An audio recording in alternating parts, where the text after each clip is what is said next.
from the moment you step through the door and ride the crowded elevator to the courthouse and to your courtroom. I think that it feels very intimidating. It feels like you are there for serious business, and yet it looks like an airport in a country where everybody wants to leave the country today. You know, it just seems like such a rushed and crowded place. Tenants who are coming there for the first time often think that they're not going to get justice. They get this feeling that they're not going to get heard. And so it's intimidating. A lot of times people feel the odds are against them. And really, truly, in terms of the whole intimidation factor of it, I think it's true. The odds are against you. And so by coming to this forum, it's a really good idea because you get the knowledge of the laws which are applicable in the housing court, and if you keep steady with it, you present your defense in the way it's supposed to be presented and stick to your defenses, you'll have the best chance of succeeding.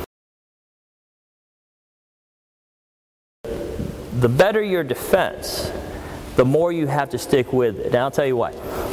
Take, for instance, if you go to housing court, 2 days ago, oh no, that wasn't 2 days ago, that was yesterday.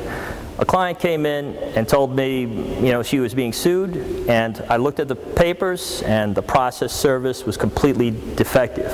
It was defective for, I guess, what you would call a very technical reason, but for a lawyer, any lawyer would read the affidavit and know that process service is no good.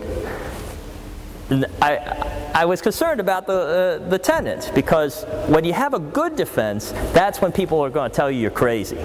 That's when the landlord's lawyer is going to say, oh, you weren't served with the papers right, but you got the papers right. You still got the papers.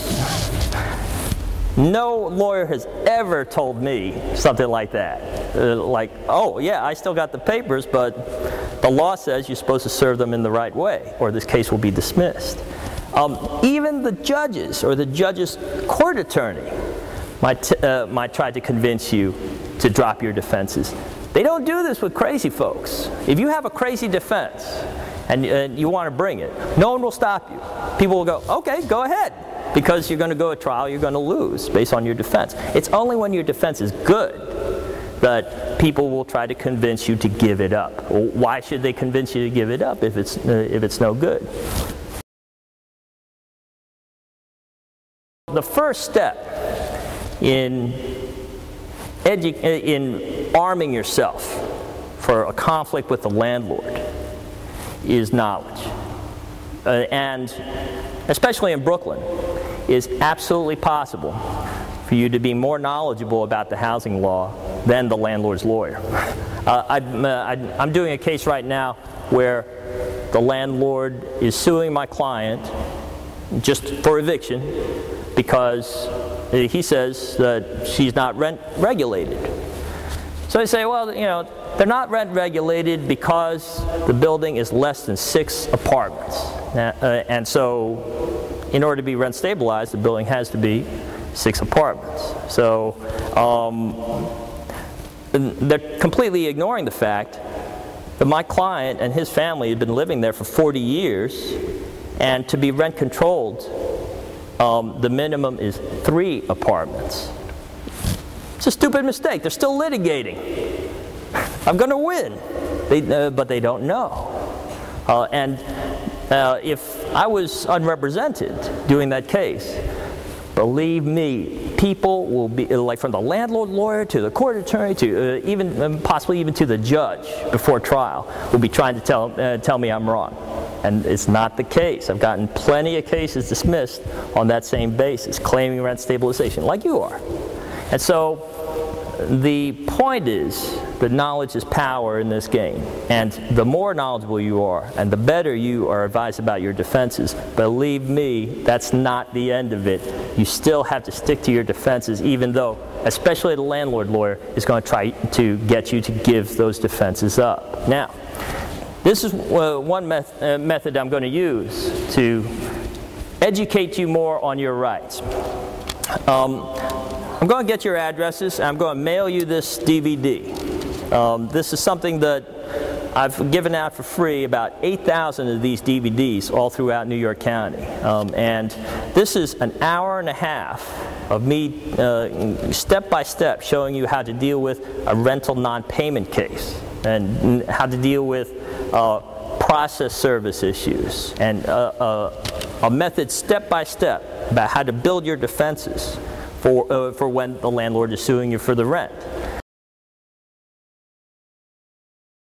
When regular working folks can afford their apartments and the landlord's trying to take it away from them for instance, a non-primary residence case, then a family is going to pay what I think is a lot of money for a working person for me to fight that case, to protect their asset. Because if you have a rent-stabilized apartment, that's often your family's greatest asset. You're saving like $1,000 a month on the rent over and over again. In order to do that, you would need an annuity of like $200,000 sitting in a bank somewhere in order to get a gain like that. And so it is a very valuable asset. But what I'd like to do is go out to a community and let people know of their rights in detail. Now, people have come back to my office smiling, telling me that they followed the rules in this DVD and they have gotten their cases dismissed, representing themselves and going to trial. You can't do this without hope, because I've talked to people who will tell me, no, they won't listen, the lawyers stink, and the judges are bought off, and blah, blah, blah, and I'm not going to work, and I'm going to lose, I'm going to get evicted. And you know what? I'd like to say I'm Barack Obama and I can inspire hope in people, but if you don't believe it, I can't do anything for you. I can't tell you anything. I can't tell you how to get your case dismissed or anything, because you don't, you're not ready to receive that information. You can't do anything with it because you don't have the hope. And so you have to know that people are winning in court. People are defending their apartments. And that's basically why I'm here and why I do this stuff.